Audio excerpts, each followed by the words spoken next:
EVs are surging. Well, they're really moving forward in China, and we've got some big evidence to back it up, not just sales, but also energy trends more broadly. While in the UK, well, things are slowing down and then some new pressures are being put on that could cause a lot of harm. We're talking specifically about a new tax on charging stalls. And in the US, things are down quite a bit, as expected, at least so far this month. Let's have a chat about all these things and so much more. I'm Brian. Welcome to Futuraza. So this first story is a crazy one. It's reported by Reuters. Don't hate me for that. But it is their international bureau, which is a lot less prone to clickbait. EVs put an end to China's usual holiday surge in gas use. Think about it. Over the holiday, whatever that holiday may be, you will see a surge in gasoline demand because, well, people are traveling. And this year, it kind of didn't happen. Tianyu Jiang took a 1,200-mile road trip this month during China's National Holiday Week, driving in his electric vehicle from the southwestern Sichuan Basin to Beijing for the first time. I used to drive a petrol car and had never taken an EV for such a long trip, but long-distance driving for an EV doesn't feel like a problem anymore. He is among tens of millions of Chinese increasingly taking to EV vehicles who benefited from expanded charging infrastructure to reverse the usual boom during Golden Week. Far from a peak, China's gasoline demand is estimated to have fallen 9% in October. Far from a peak, China's gasoline demand is estimated to have fallen 9% in October on the year to 12.5 million tons, with average daily use roughly flat with September, meaning they use the same amount of gas as they did last month when there was no big holiday for which people would drive. Sagging holiday demand is symptomatic of the broader decline in China fuel use stemming from wider EV adoption. Gasoline consumption peaked in 2023 in China, and it's down 4% this year from last year. During the first 9 months of the year, EVs and hybrids made up almost half of all new cars. A fifth of the 63.5 million car trips during the 8-day holiday break were in electric or hybrid vehicles. Daily use by charging stations, a proxy for EV use, rose 45.5% during Golden Week versus 2024. EV adoption has benefited from China's push to build infrastructure, with some 18 million charging ports by the end of September, up 54% on the year. During travel peaks, both charging and refueling mean waiting. If you really need to charge, exit the highway and you'll find a charging station within 6 miles, and it's cheap. That's kind of good news. That would be nice to see. Now let's look at some of the sales. This interesting article just covers the startups. So like Leap Motor doing very well, 70,000 in October. Xiaopeng, 42,000. Xiaomi, 40,000 plus. Those are good EV sale numbers. China no longer has Tesla, BYD, and a bunch of also-rans. They've got serious companies moving serious volume. You're talking over 1,000 a day on these three companies, and these are just the startup branded ones, the startup labeled ones. Deepal, 36,000, Neo, 40,000. These are good numbers. These are really good numbers. Avatar, which is a very recent entrant into the market, 13,506. If we look at BYD, 441,000 cars in October.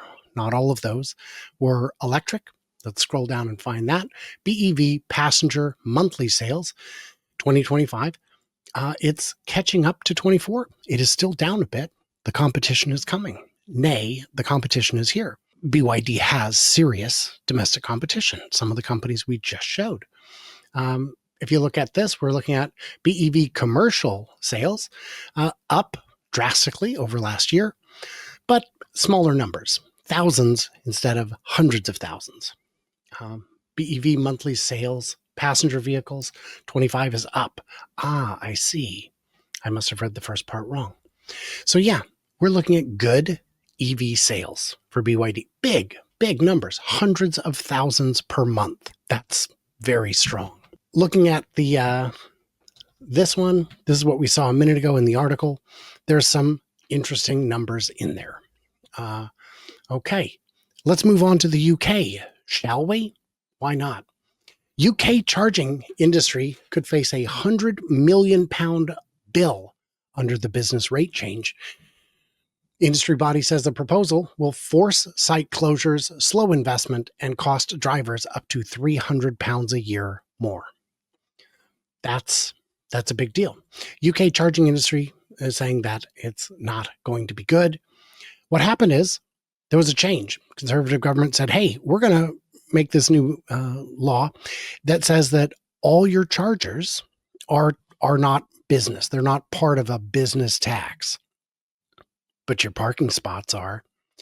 So that means all these spots that were just parking spots before were taxed accordingly are now going to be taxed as a business location. So that's going to cause a problem. Number of public chargers soared in recent years to cater to the more than 1 million battery electric vehicles on British roads. There were 86,000 chargers at the end of September, an 18% increase on the 73,000 at the end of last year. That's decent. Business rates are taxes paid on most commercial properties in the UK to fund local services. Charging bays have not been added to the list of rateable properties. The VOA, the Valuation Office Agency, has told the charging industry that this will change in April. Large, high-power hubs in certain regions of the Midlands and the North are more likely to be loss-making because we've built ahead of the EV uptake. We can see the trend. We can see that people are going to be buying these. So we built out ahead of the business arriving. But now we're going to be taxed on all of it, even the empty spots. It said that the VOA's own assumption of a £25 million cost for the sector were too small because it had underestimated how many bays would be rateable and the average rents paid. To make matters worse for the charger companies, the bill may be backdated as far as April 1st of 2023. That means you could just be, if you're a big company with a lot of charging bays, you could be slapped with a truly ginormous bill with no way to pay it. This is going to cause a problem. There are other problems. I had a chance to talk with the gentleman from Faircharge, Quincy from Faircharge in England. And what he explained to me is that in the UK, at home, you do not pay a value-added tax, a VAT, on your home power bill. No, that wouldn't make any sense. Why would you? But what you do is when you go to a public charger, you do have to pay it. You pay a VAT as if you're buying, perfume or a manufactured good. So people who own their homes or have access to home or work charging pay much, much less than people in apartments or people who do not have parking at home who would get the same juice, but for significantly more money. It's a hindrance to EV adoption. And at this point, you have to wonder, how intentional is it? Because it feels a little bit intentional. Last story we wanted to talk about is experts predicting some interesting stuff in the US, and they were right. Oh my gosh, they were right, you guys. Experts predicted an EV sales collapse, and it's already started. No, that's overblown. Inside EVs, usually good stuff. Jim Varley was right. Last month, Ford CEO predicted the share of EVs would be cut in half once the federal clean vehicles credit met its untimely demise. I don't know what Jim's actual quote was, but if he meant for the month of November, I would believe that, because a lot of people who are planning to buy an EV in November or December pulled their order back into September so they could take advantage of the tax credit. It just makes sense. In the first month of the post-tax credit future for EVs, that's exactly what happened.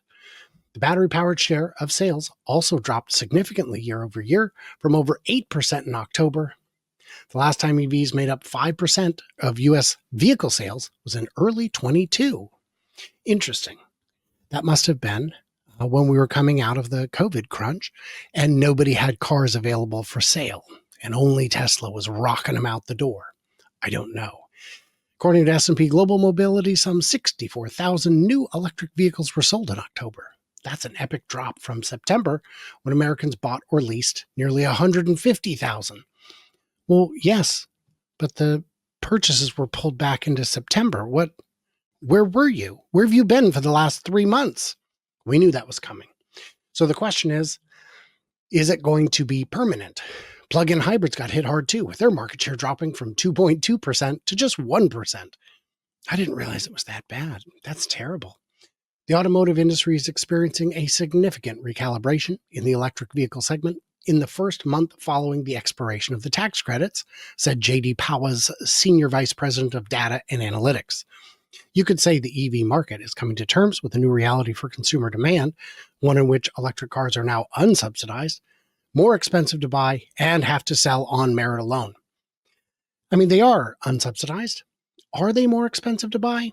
I mean, I guess it depends on the vehicle.